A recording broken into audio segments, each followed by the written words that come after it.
Saudara-saudari yang terkasih dalam Tuhan, Shalom. Pada hari yang baik ini, pada hari Rabu, pada hari ini di mana kita membuka bulan Maria ini dengan perayaan Ekaristi, kita diajak untuk merenungkan satu hal ini, saudara-saudari. Iman yang menghidupkan. Bila kita melihat kehidupan kita sehari-hari, kita sampai pada kesimpulan bahwa iman itu lebih dari sekedar pengalaman lahiriah, tapi harus lebih masuk lebih dalam pada pengalaman batiniah. Apa yang diperdebatkan oleh umat yang dihadapi oleh Paulus dan Barnabas pada bacaan pertama hari ini, kita melihat itu bukan hal yang buruk, tetapi itu adalah hal yang perlu dilampaui bila orang ingin sungguh-sungguh masuk pada pengalaman iman. Sunat dan tidak bersunat itu adalah bagian penting dari penghayatan keagamaan tradisi Yahudi, tetapi itu tidaklah menjadi hal yang menentukan dalam keselamatan, terutama dalam Yesus Kristus.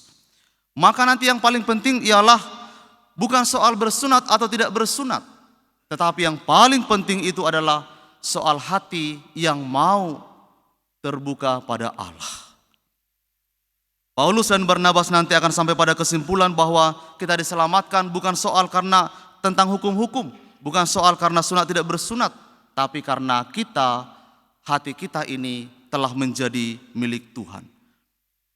Kita telah dibaptis bukan hanya secara lahiriah, tetapi kita dibaptis dalam satu peristiwa yang penting dalam iman kita, yaitu wafat dan kebangkitan Yesus Kristus. Maka itulah para saudara-saudari, momen terpenting dalam kehidupan kita, di mana kita menjadi anak-anak Allah yang sejati.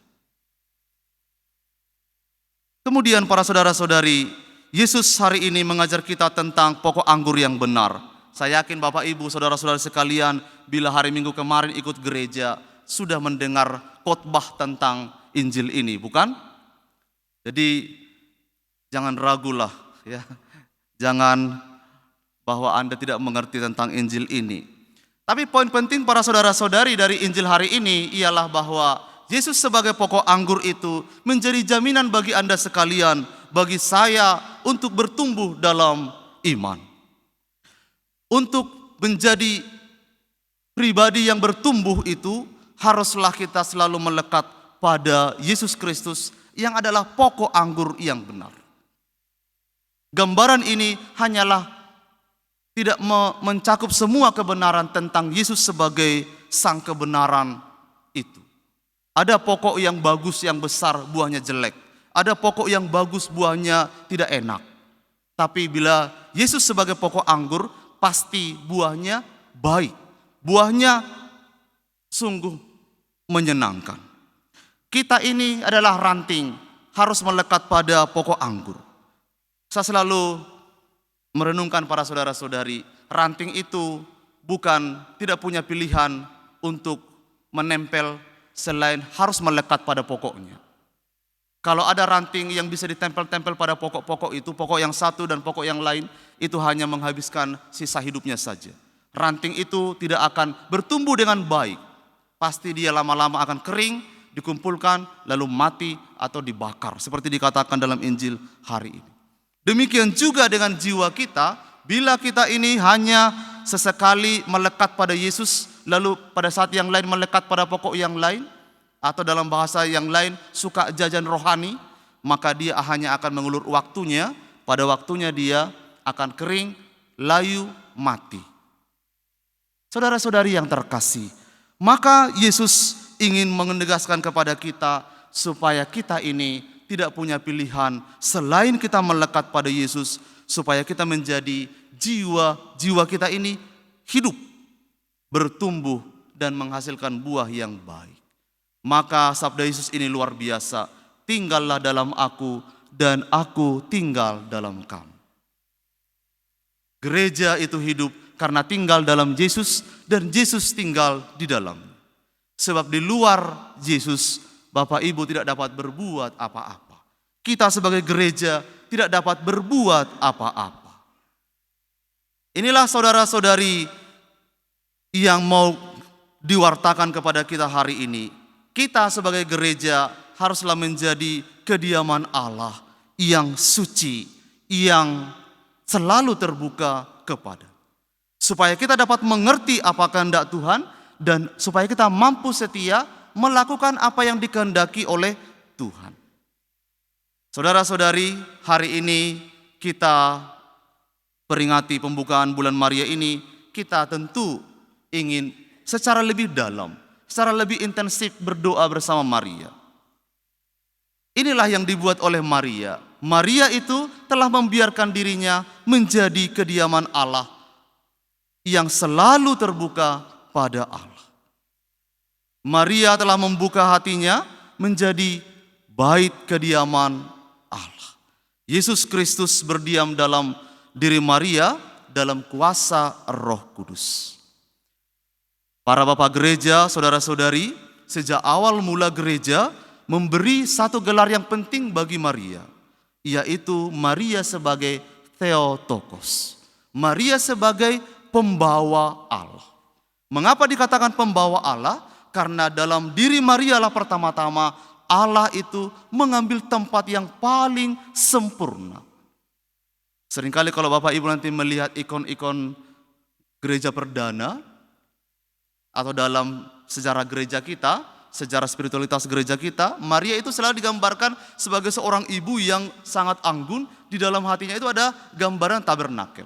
Dan ada sebuah gambaran tabernakel atau Yesus yang di situ. Gambaran itu rumusan adalah kesimpulan dari rumusan gereja tentang Maria sebagai pembawa Allah. Hati Maria ini telah menjadi tabernakel yang hidup. Maria menjadi pembawa, memperkenalkan dan mewartakan Yesus kepada dunia.